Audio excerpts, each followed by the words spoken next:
Diablo IV is nearly here, and once again, the world of Sanctuary is at risk of being overrun by the daughter of hatred herself, Lilith. Her hordes of demons have overrun the sprawling open world of Sanctuary, but fortunately for you, we're breaking down the world and monsters to give you a fighting chance. Presented by Diablo IV.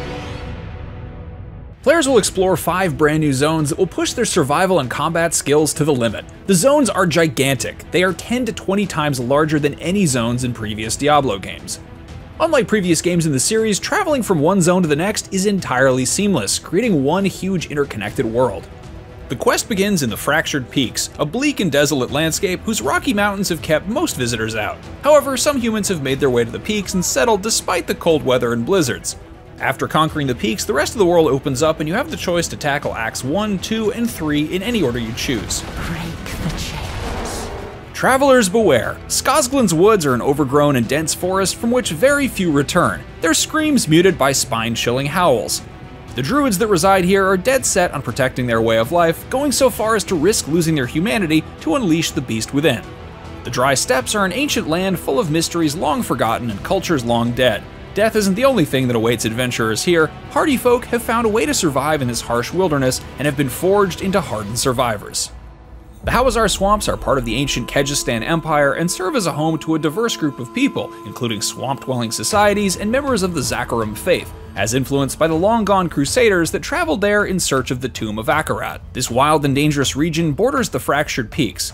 As one travels eastward, the rocky highlands give way to poisonous swamps, toxic flora, and vicious snake men. Those that venture into the swamp are rarely seen again.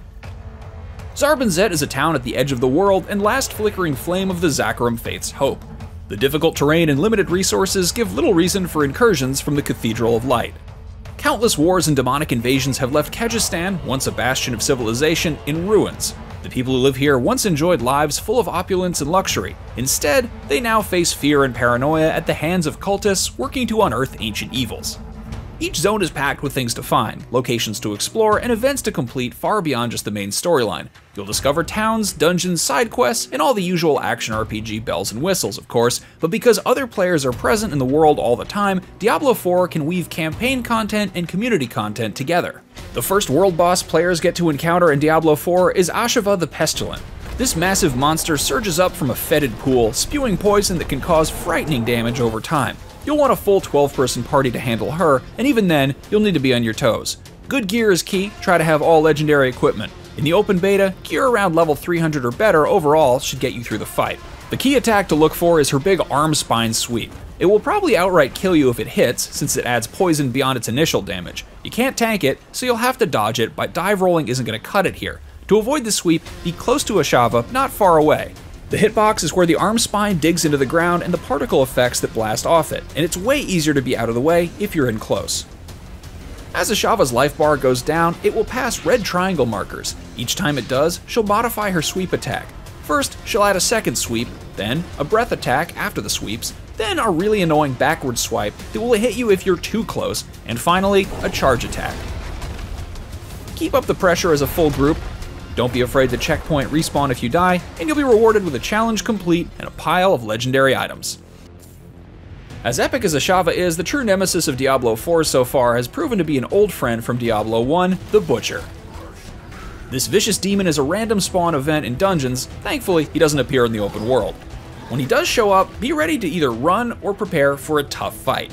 He scales to your level in progress, so it's impossible to outlevel him. He's always dangerous. You want room to move so you can get out of his way, because his frontal attacks are brutal. The Butcher's charges are bad enough, but his meat hook attacks are absolutely lethal.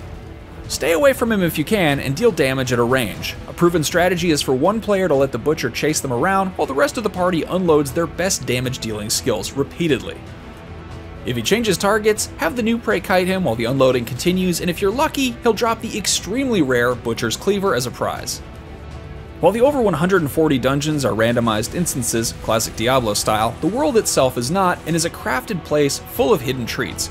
Make sure to explore everywhere, as the rewards can even go beyond benefiting just your current character. For instance, the altars of Lilith scattered throughout the world don't just let you raise the attributes of your existing character, they let you raise the attributes of every character on your account. Well worth the effort.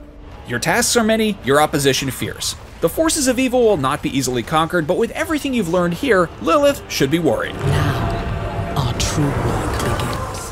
You can cleanse Sanctuary of her corrupting presence when Diablo IV releases for PC, Xbox Series, Xbox One, PlayStation 4, and PlayStation 5 on June 6th. And for everything else Diablo, you're already in the right place, IGN.